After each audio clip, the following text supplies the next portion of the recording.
Assalamualaikum warahmatullahi wabarakatuh. Alhamdulillahilladzi arsala rasulahu bil huda wa dinil haqq liyuzhirahu 'alad dini kullihi wa kafa billahi syahida. Asyhadu an la ilaha illallah wahdahu la syarikalah wa asyhadu anna sayyidana Muhammadan abduhu wa rasuluhu la nabiyya ba'dah. Wa sallallahu ala sayyidina Muhammadin wa ala alihi wa sahbihi wa sallama tasliman katsiran katsira amma ba'd. Qala Allah Ta'ala fil Qur'anil Karim, a'udzu billahi minasyaitonir rajim. Bismillahirrahmanirrahim. Ya ayyuhalladzina amanu kutiba alaikumus shiyam kama kutiba alal ladzina min qablikum la'allakum tattaqun. Shadaqallahul aliyyul azim. Saudara-saudara yang dimuliakan oleh Allah Subhanahu wa taala. Segala puji bagi Allah, tak henti-hentinya kita bersyukur bahwa Allah Subhanahu wa taala masih memberikan kita banyak sekali nikmatnya. Nikmat yang apabila kita menghitungnya, niscaya kita tidak akan mampu untuk menghitung nikmat yang begitu banyak yang diberikan kepada kita hambanya. Yang kedua, salawat serta salam kita haturkan kepada junjungan alam Nabi besar kita, Nabi Muhammad sallallahu alaihi wasallam. Karena pengorbanan Rasulullah dan para sahabatnya sehingga kita mengenal dinul Islam. Pengorbanan Nabi Muhammad sallallahu alaihi wasallam dan para sahabatnya yang menghantarkan Islam ini ke dalam rumah kita, yang menghantarkan Islam ini ke dalam dada kedua orang tua kita, sehingga hari ini kita menjadi orang Islam. Ini karena perjuangan dan pengorbanan Rasulullah Shallallahu Alaihi Wasallam dan para sahabatnya kepada kita sebagai umatnya. Saudara-saudara kaum muslimin muslimat yang dimuliakan oleh Allah Subhanahu Wa Taala. Di bulan suci Ramadan banyak sekali amalan-amalan yang apabila dikerjakan oleh orang yang berpuasa, Allah Subhanahu wa taala akan memberikan ganjaran lebih daripada bulan-bulan sebelumnya atau daripada bulan yang lainnya. Nabi sallallahu alaihi wasallam bersabda dalam sebuah hadis yang diriwayatkan oleh Al-Imam Bukhari, qala Nabi sallallahu alaihi wasallam, kullu amali ibni Adam yudha'afu al-hasanatu bi'ashri amthaliha ila 700 dhi'fin. Qala Allah azza wa jal, illa as-sawma fa innahu li wa ana ajzi bihi. Semua amal anak Adam akan diganjar oleh Allah Subhanahu wa taala. Bila dia melakukan satu kebaikan, akan dilipat gandakan menjadi 10 kebaikan. Ila 700 dhi'fin, hingga 700 kali lipat bila kita mengerjakan satu amal kebaikan. Allah Subhanahu wa taala berfirman, illa shauma fa innahu li wa ana ajzi bihi. Illa shauma, kecuali puasa. Puasa itu untukku, wa ana ajzi bihi. Jadi puasa itu untukku dan akulah yang akan memberi ganjarannya.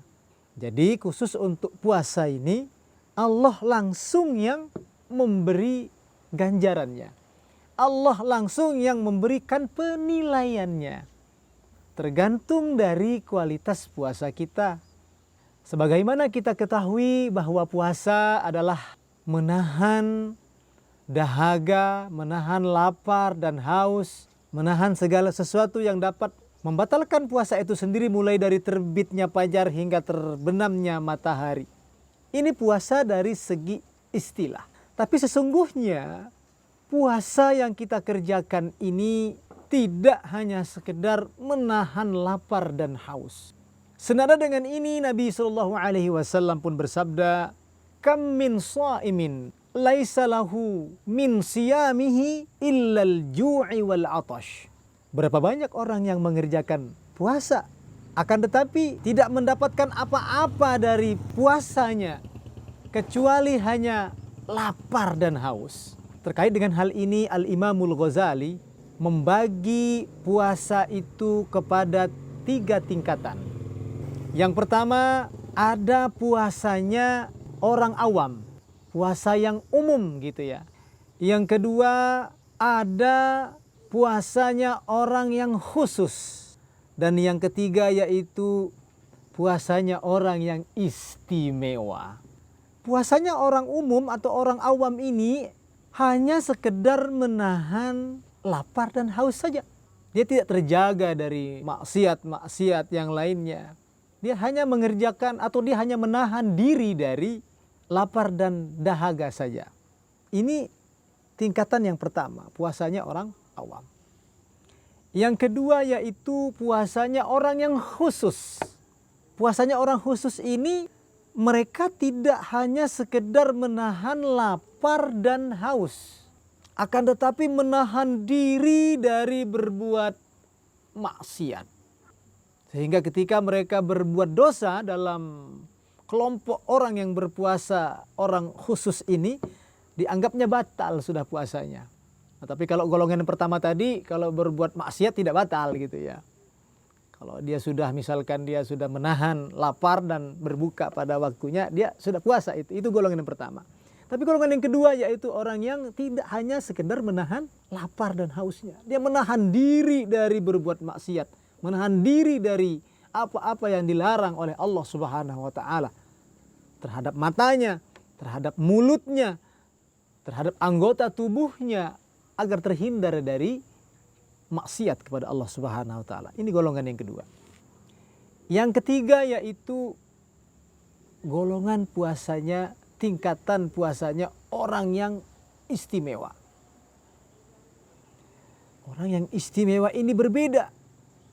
Bukan hanya sekedar terhindar dari maksiat. Golongan yang ketiga ini, tingkatan yang ketiga ini selalu menjaga hatinya setiap saat. Agar selalu nyambung, tersambung kepada Allah Subhanahu wa taala. Bagaimana 24 jam, bagaimana dirinya ini, hatinya ini selalu kepada Allah, selalu terpaut kepada Allah Subhanahu wa taala. Selalu terkoneksi kepada Allah Subhanahu wa taala.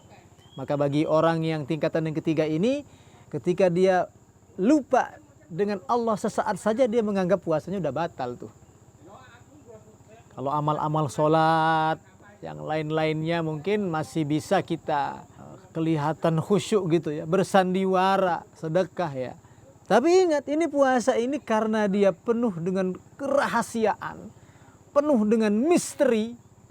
Bahkan orang yang sudah menjalankan puasa menurut syariat saja kadang-kala masih belum masuk dalam kategori berpuasa di bulan Ramadan. Maka Allah sendiri yang akan memberikan penilaiannya kepada puasa ini.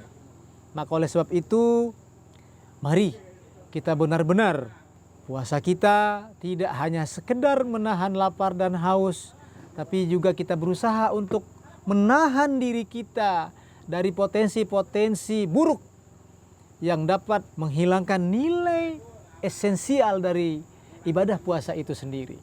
Kita mampu marah, tapi kita tahan agar kita tidak marah. Kita mampu untuk melakukan hal-hal yang dilarang oleh syara, tapi kita menahannya.